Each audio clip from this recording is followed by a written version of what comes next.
Hello, hello, hello. This is Tom from Tom and Ruth Philippine Adventures. Good morning, everybody. How's everybody doing today? It's probably about 8:15, 8:30 in the morning. Today we're going to talk about something is, do you guys get along? Do you guys get along with your neighbors? Do you get along with people that are around you, Filipino? Do you get along? And what is the best way to um, get along? And what I mean by that is a lot of people um, I'm finding uh, couple of guys messaged me they're just not getting along with their neighbors, and you can't change your neighbors. You know, when you build a place and have a place, you can't change your neighbors. And they're in Bohol, and they were telling me that the neighbors just are just not friendly, always wanting to come over and borrow money and things like that. But you have to really check that out before you move to an area. Do your due diligence and just don't move to an area and say everything's fine. Rent in that area or find a place or lease some land before you build, because not everybody is going to be friendly. Not everybody is going to be there to support you or to be nice. It's just the way it is. Not everybody. It's just we live in a world now. It's just completely different. It's uh, even here in the Philippines. I mean, they're struggling financially here. Most, if you talk to them, they're frustrated, angry. They're very happy culture, very happy people, but deep down inside, if you were sit down and talk to them for a while, they got struggles. Family sick, somebody sick, money, school, stress, strain. Uh, you know, so to get along, you really need to be patient, and I really think that you really need to take your time to be patient. The thing that I've noticed a lot of times too, Americans think that when they come here, they can just be as they were in the States, and you cannot do that. You cannot be forceful. You cannot just say what's on your mind. You can't just do what you want to do when you want to do it. You have to really think about things before you um, answer questions and answer when they need help. Because there are guys tell me, that Tom, you really don't know the circumstance. Well, no, I don't know the circumstance you're under. I understand your neighbor's giving you heck, and sometimes it's over land rights. Sometimes the neighbor says, okay, you can drive over my land, fine. And then 6 months later or a year later, they're wanting money because you're using their land to gain access to your land. Because sometimes you'll have to drive over someone else's land to get to your land. And so you need to have rights for that. And so you need either to pay for that right and have an attorney draw it up, or you really have to have an ironclad agreement. And so there's a lot of guys can't even get to their own land, and they have to build a road to get around it to get to their own land. The guy was complaining this morning that he had to go like a mile out of the way and through the forests and cut these paths, and it's ended up costing like $10,000 so far, and it's not finished. Got to bring gravel in and things like that. So you really need to sit down and think where you live and where you're going to be and plant your feet. It's no different than it is in the States. If you plant your feet in the area, you need to do your due diligence. You need to find out if the land is high and dry, if there's liens on the land. You don't want anybody coming to you 6 months later and say, hey, you owe me money because of a lien on a land. Here in the Philippines, there's no title search. There's no way for people to check and make sure that the land is free and clear. So you really have to take the time and do your due diligence if you're planning on building here. I suggest in the beginning not to build. Live, lease, rent for 2 years, 3 years. Do like Ruth and I did. Do it for 2, 3 years, 4 years, rent. Then find your place. Then make sure it's all okay. Then have it surveyed. Then make sure there's no liens or anything on it. Make sure it's free and clear and the taxes are paid. Taxes are a very important factor. You may end up paying taxes on somebody's land they never paid for in 40, 50 years. So you really have to look at that in detail. I wanted to talk about this today because guys are writing me this morning and saying, they're having problems with their neighbors, problems that are arising that they never had before. So take your time with that, and always remember that That's something you really need to look at very closely. Another thing you want to look at too is this is a talking head video.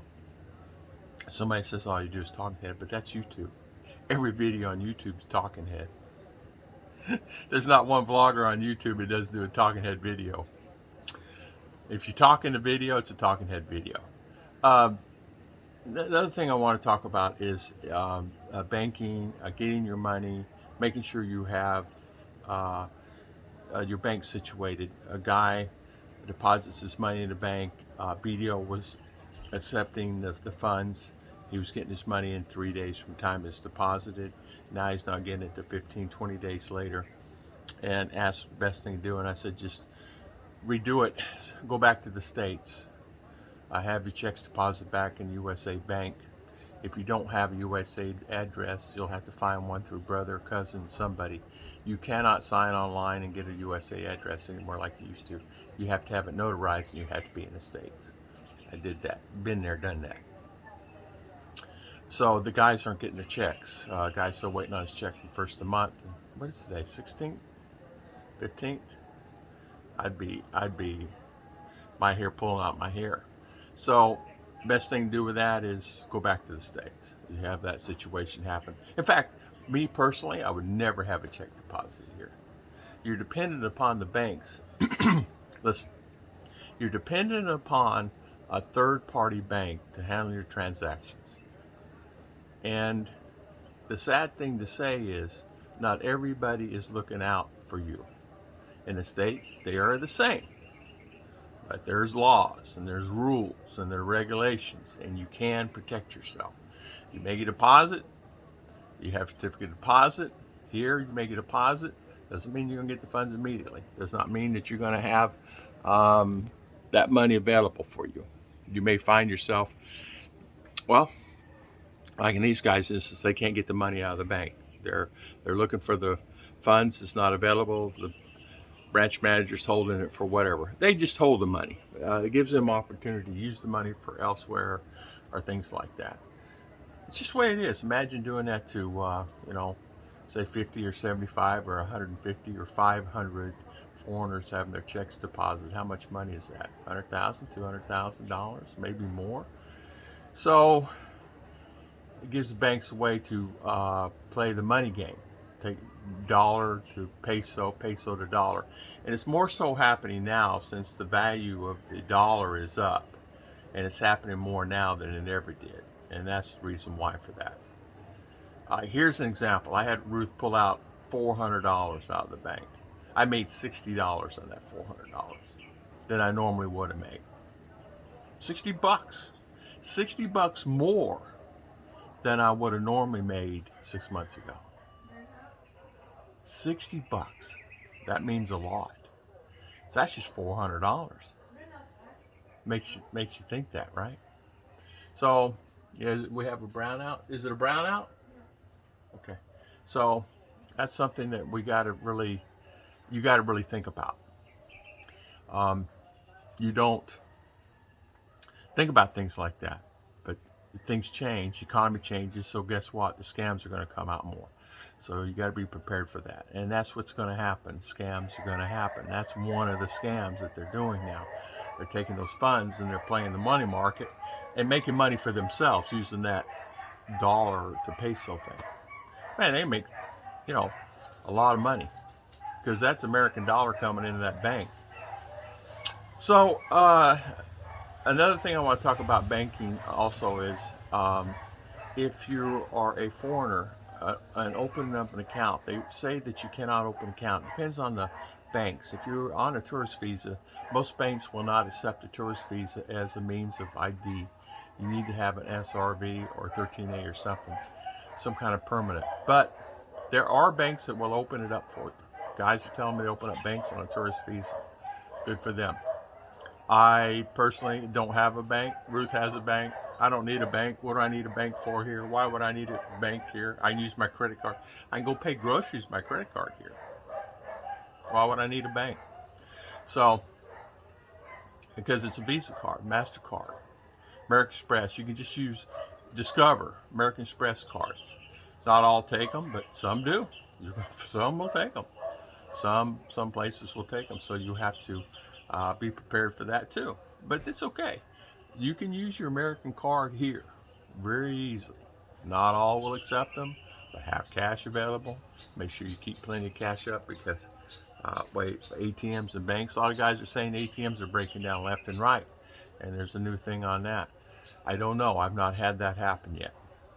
There's always something that you got to be prepared for. I want to talk about these 2 3 topics today, so I kind of want to bring it to everybody's attention. So I want to thank everybody, and this is a talking head video. Sorry about that, guys. That's what I do. That's what everybody does, I think, right? God bless everybody, and I'll see you guys next time on Tom and Ruth Philippine Adventures.